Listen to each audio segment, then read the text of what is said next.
A piece of chicot debris weighing 20 pounds, falling 30 feet, strikes the ground with roughly 200 pounds of force. That's enough force to snap a worker's neck in a split second. In this program, we will hear from your fellow workers and how an encounter with this deadly menace has changed their lives.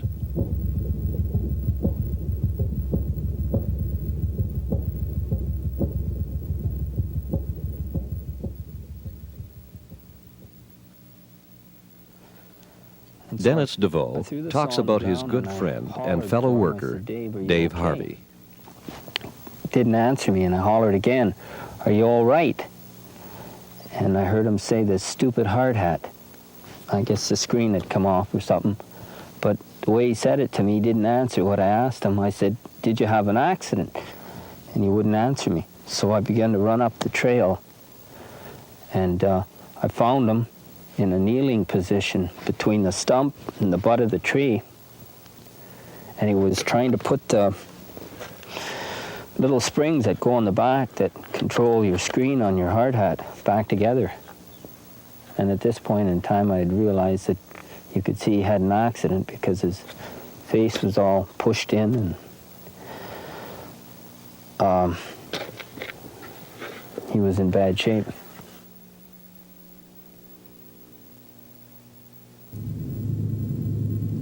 A chicot is a dead or partially dead tree of any size or species. Some hardwood species, especially birch, rot from the top first, making them very unpredictable. Most softwood species rot at the trunk or butt end first. Year after year, one fact remains the same: chicots kill. Many who have worked in the bush for some time can tell you a few stories about the chicot that fell within a few inches, or limb that seemed to fall from nowhere. But with any story, there can always be another side to it. Coworkers might tell you about the way they might have seen it happen. The foreman might see it another way while piecing together the incident or accident report. But all too often, it's the coroner who must give his account of what really happened, and this is always the final version.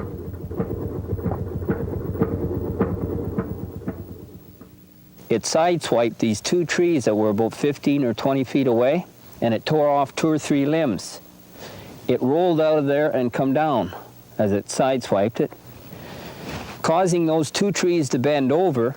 What happened, as near as I could figure, when the trees come back in their upright position, they give a catapulting effect, which threw a limb about 3 inches around, 2.5 to 3 feet long.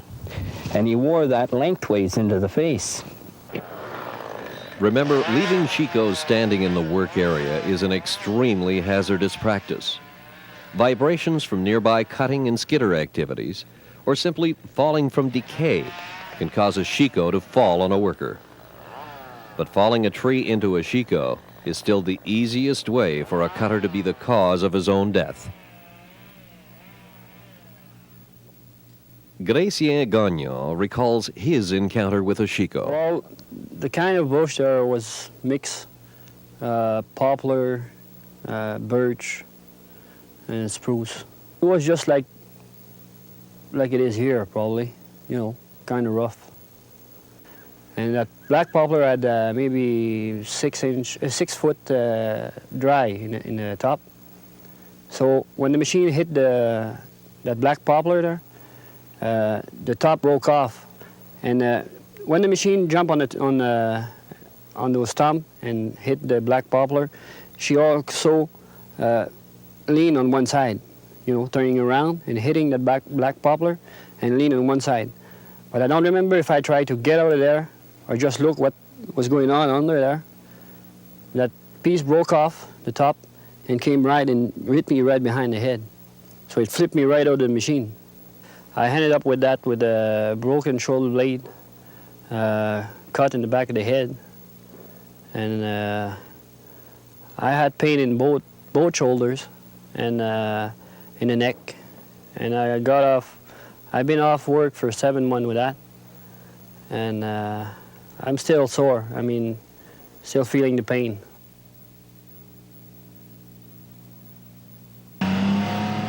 Often, it is safer and less time-consuming to remove a chicot using the skidder. The skidder should only push a chicot down after the direction of fall has been established. Then the skidder should be backed into a position that is in direct line with the chicot. Since the fair lead is at the highest point on a skidder, it can exert the most pressure and provide the best protection for the operator. So use the fair lead to provide steady pressure against the chicot until it falls. And remember, never push a chicot until the cutter is at a safe distance. And the chicot fell down. And Charles Cooch remembers his close call with death. And so I looked at it and realized I was going to have to buck it up. And so I proceeded to walk around towards the other side of it, which I felt was a safer position to buck it from. Just as I got around at the butt of the chicot, suddenly I felt something strike me and knock me down to the ground. And I wasn't sure what had happened at first, but as I was down on the ground, I could see that a piece of wood had broken across my shoulder. I tried to get up, and I found a hard time because my whole body seemed to lean over towards the left side where I'd been struck. And it took me a little while to get up on my feet, and I went out and signaled the skidder operator, and it was then that I put my hand inside my shirt, and I could feel that my collarbone was sticking way up, and realized that it had been fractured. You know, I realize now that I'm lucky that I wasn't just a few inches over in the other, to my left side, because chances are then the piece of chicot that did strike me could have snapped my neck. It could have possibly killed me. It could have paralyzed me. The shoulder injury and the broken collarbone is minor in comparison to what could have happened then, but it does make you think about the potential of the accident and the way it happened. If you know, it had been that bad, the effects on myself and my family would have been devastating. I'm lucky, but at the same time, I've also gone through a lot of pain, and trying to get the collarbone reset properly was a long and painful process. It still never really set in the way I would have liked to have had it, and as a result, I'll have to get the bone shaved down afterwards. I'll have to do modified work in the meantime. I'm not to do anything strenuous with my shoulder arm until it is completely healed, which in all is about a 3.5 month period of time. Falling debris or a broken limb often strike a worker because these hazards come down silently, all too often because he failed to look and see the danger above. Some workers are fortunate to sustain relatively small injuries, like a minor fracture or severe bruising. Others aren't so lucky. The consequences of a severe accident affect more than the worker and his employer. Family and friends also become victims of heartache and anguish. When cutting a chicot, use the common sense approach by establishing the safest direction in which it can be felled. Look around to determine if the chicot will strike or hang up on any other trees. Prepare your escape route as in normal felling at a 45-degree angle in the direction of fall. Examine the chicot for any splits or rot. Make the notch half the diameter of the chicot. A deep notch will allow the chicot to fall more smoothly.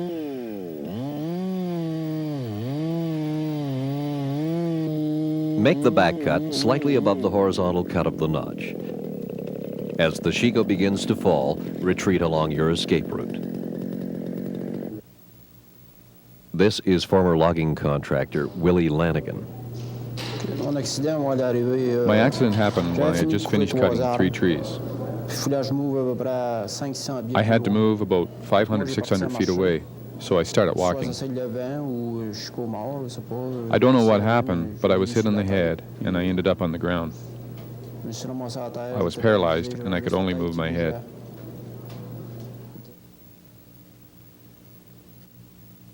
Tom McKenzie is a physiotherapist at the Rehabilitation Center in Ottawa.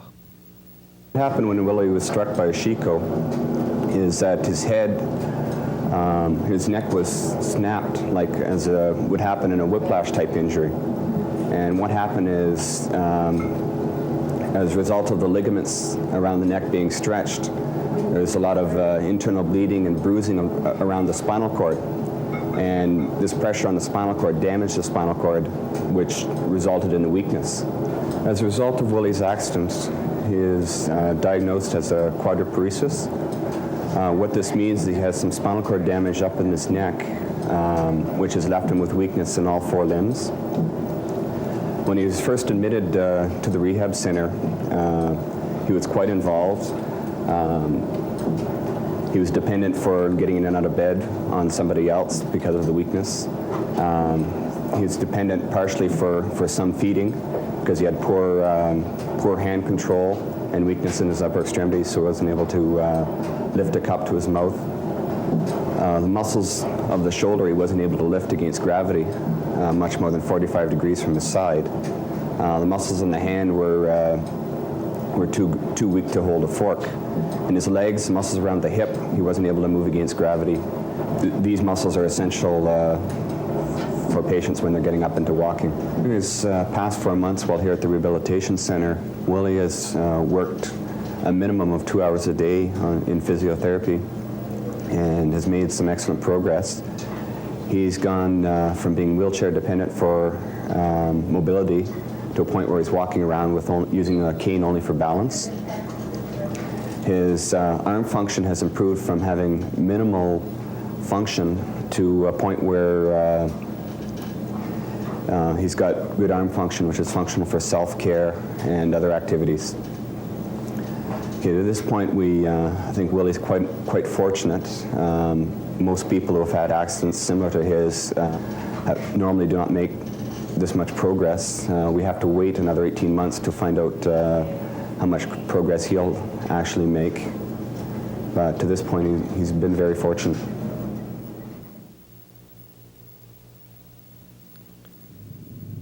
Many workers have been injured and killed by limbs which have sprung back from healthy trees as they were felled. Stay alert to the risk associated with limbs and treetops that often break and spring back.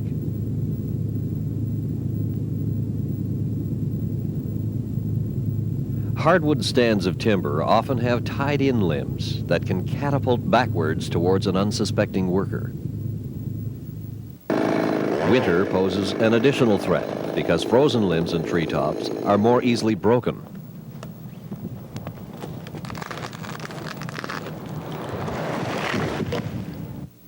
Chicots and falling limbs. They're always dangerous and often unpredictable. But with knowledge and alert senses, today's logger can reduce and sometimes eliminate these risks. Perhaps learning from those who have experienced the consequences is the best way to learn. After 4 months of being in a coma, coming out of London Hospital, where they deal strictly with head injuries, being the fact that the brain was damaged so badly from the skull being broken and they had to remove part of the brain, the doctors told us there that when we brought Dave back, that there was really no hope for Dave to recover because of having to remove that part of the brain. They didn't know what would happen. The brain is such a complicated organ. So when you analyze everything that the man is up against and how the doctors feel about it, there's really no hope for him to ever become a person that will function and work and enjoy life again. So it's really a major fatality that's happened, even though he's still alive.